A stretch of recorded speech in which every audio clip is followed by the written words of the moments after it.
Masjid Jamia Al-Alam, asal mula masjid di Jakarta. Masjid yang berada di tengah-tengah pemukiman nelayan di Cilincing, Jakarta Utara ini didirikan pada sekitar tahun 1520-an, menjadikan masjid ini tercatat sebagai masjid tertua di Jakarta.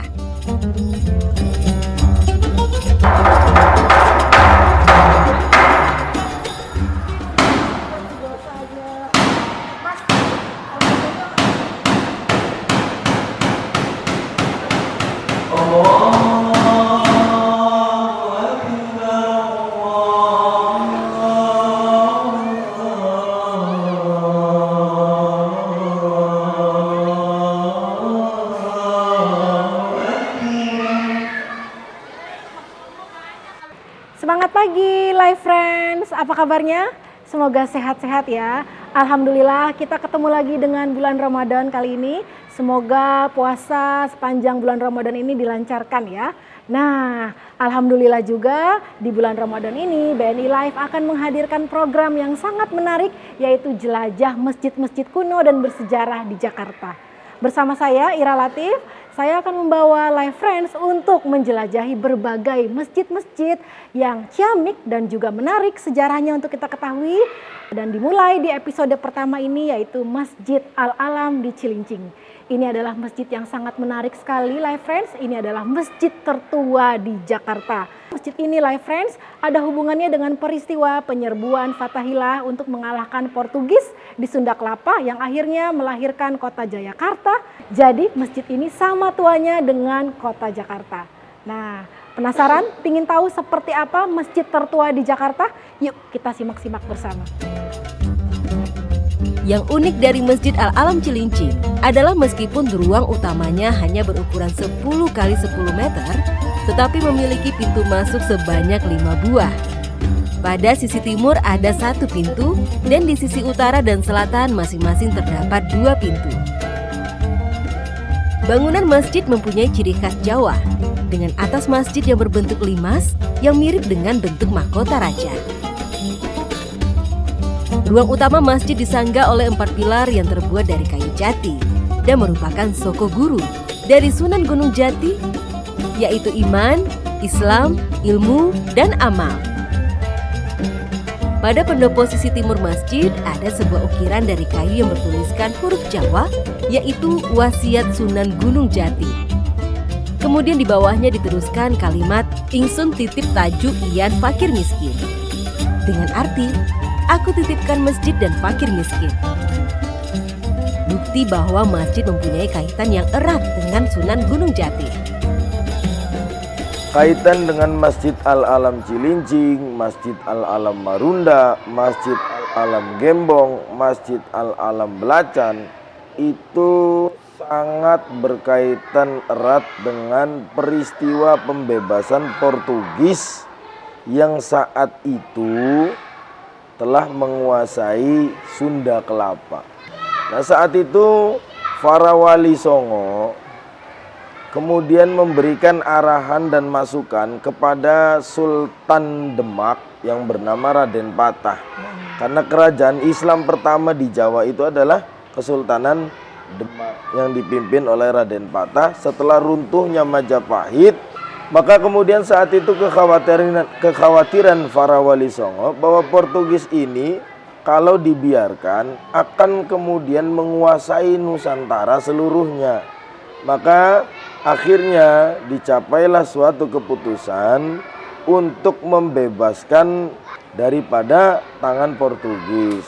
Akhirnya dicapailah suatu keputusan bahwa Kerajaan Islam Demak di bawah Raden Patah menginstruksikan kepada Kesultanan Cirebon, yaitu saat itu dipimpin oleh Kanjeng Sunan Gunung Jati, kemudian dibantu dengan Kesultanan Banten yang saat itu dipimpin oleh Syekh Maulana Hasanuddin Banten, putra daripada Kanjeng Sunan Gunung Jati, dan di backup pula oleh pasukan dari Palembang, yaitu dipimpin oleh Pangeran Aryadila yang merupakan adik kandung daripada Raden Patah.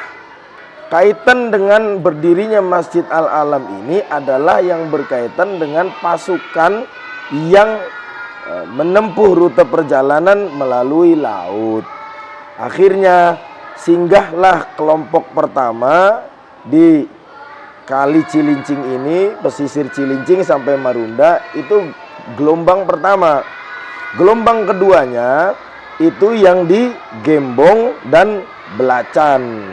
Karena mendapatkan mandat khusus dari Kanjeng Sunan Gunung Jati bahwa nanti kalau sudah singgah di pesisir Cilincing, pesisir Jakarta, biasanya itu diperintah untuk membangun masjid gitu.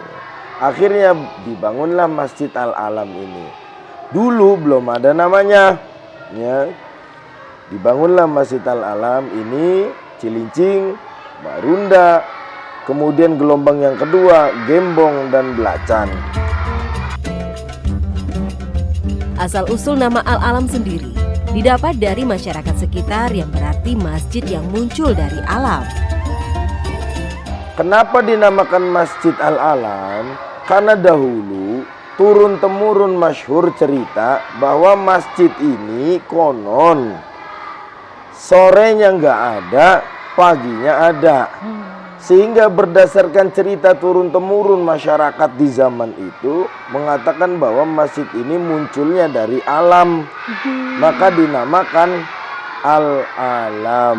Padahal pendiri masjidnya sekalipun tidak memberi nama. Dinas Purbakala DKI Jakarta pernah memberikan informasi bahwa Masjid Al-Alam Cilincing dibangun pada 22 Juni 1527 bertepatan dengan hari ulang tahun Kota Jakarta. Yang berkaitan dengan ulang tahun Jakarta itu adalah ketika Portugis dinyatakan kalah perang, yaitu pada tanggal 22 Juni 1527. Yang saat itu perang paling dahsyat itu adalah pertempuran laut. Karena Portugis ini itu terkenal gitu ya dengan armada lautnya gitu loh. Karena yang teknologi saat itu ada meriam, bom segala macam mereka sudah punya, sedangkan pasukan Islam belum ada. Kalau ada pertanyaan orang di luar sana, kapan sih rentang tahun berdirinya Masjid Al-Alam? Saya selalu diajarkan dan selalu mengetahui dari sejarah juga bahwa rentang tahunnya itu adalah 1520-an. Masjid Al-Alam Cilincing merupakan masjid kebanggaan masyarakat Cilincing dan sudah selayaknya dikelola dan dipelihara oleh orang-orang yang secara turun-temurun tinggal di sekitarnya.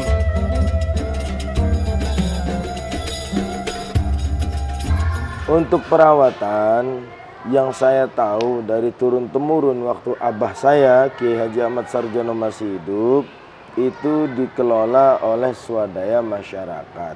Masyarakat lebih ingin ini masjid kami, ini adalah kebanggaan kami, biar kami yang mengelola. Sebelumnya memang ada beberapa kali bantuan dari pemerintah dan instansi, diantaranya juga waktu itu dari Gubernur Setiyoso, kemudian dari Bapak Fauzi Bowo membantu untuk merenovasi beberapa bagian masjid ini sekaligus membantu untuk perawatan masjid. 4 pilar di ruang utama Masjid Al-Alam mempunyai nilai filosofi yang tinggi. Masjid Al-Alam Cilincing, Masjid Al-Alam Marunda, Masjid Al-Alam Gembong, Masjid Al-Alam Belacan selalu memiliki keterkaitan dengan masjid-masjid wali di tanah Jawa. Boleh kita lihat Masjid Agung Sang Cipta Rasa Cirebon, Masjid Agung Demak. Mirip sekali bentuk bangunannya karena memang kiblatnya pun sama. Dalam artian kiblatnya, para wali di masa itu umumnya mendirikan masjid itu dengan 4 tiang utama atau soko guru. Yang konon memiliki filosofis bahwa Baginda Rasul Sallallahu Alaihi Wasallam dalam berdakwah itu memiliki 4 pilar kuat sehingga dakwahnya beliau itu berhasil. Siapa 4 pilar kuatnya? Yaitu Abu Bakar, Umar, Utsman, dan Ali. Gitu. Adapun yang berkaitan dengan filosofis tasawuf itu adalah iman, Islam, ihsan, dan takwa. 4 pilar utama dalam pondasi keislaman seseorang. Pada tahun 1972, dilakukan pemugaran Masjid Al-Alam oleh pemerintah dan dijadikan bangunan cagar budaya.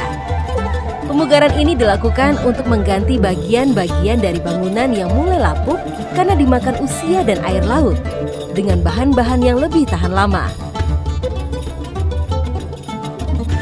Setelah pemugaran tahun 72 ya, waktu itu zamannya lurahnya adalah Bapak Rastum ya. Ini diganti, ini sedekah hibah pemberian dari salah seorang pengusaha di Cilincing ini, namanya Bapak Boing, orang tua daripada Ibu Hajah Ros. Beliaulah yang menghibahkan kayu jati ini. Yang dipertahankan itu adalah bentuknya. Bentuk keasliannya masih sama seperti dulu. Yang dipertahankan bentuknya. Adapun bahan-bahan materialnya ya tentunya seiring perjalanan waktu akan mengalami kekurangan lah ya, akan mengalami kerusakan. Seperti tahun-tahun sebelumnya, kegiatan pada bulan Ramadan tetap berjalan dan diisi dengan pelajaran membaca Al-Quran untuk anak-anak dan dewasa, sholat berjamaah dan tarawih, serta ceramah keagamaan. Kita ketika memasuki bulan suci Ramadan, artinya sebenarnya sama dengan sebelum Ramadan, kepadat dengan kegiatan mengajar kepada warga ataupun anak-anak kecil. Nah, di bulan Ramadan pun sama, bukan hanya mengajar kepada orang tua, warga, anak kecil, remaja, tapi juga kita banyak mengkaji tentang kaidah-kaidah fikih, kaidah-kaidah adab yang biasanya menjelang buka puasa. Gitu. Dan yang berkaitan dengan sholat tarawih tentunya diisi juga dengan tausiah-tausiah, kultum-kultum yang berkaitan dengan masalah-masalah keagamaan. Nah, menarik bukan Live Friends? Masjid Al-Alam yang merupakan masjid tertua di Jakarta. Bagaimana? Apa Live Friends tertarik untuk datang langsung ke masjid ini? Berwisata religi sekaligus juga untuk mengulik ya tentang sejarah kota Jakarta. Nah, demikian Live Friends episode pertama dari program Jelajah Masjid. Jangan lupa selama sebulan ke depan masih ada banyak masjid-masjid yang akan kita kunjungi ya di program Jelajah Masjid bersama BNI Live. Easy Life, BNI Live. Easy Life, BNI Live.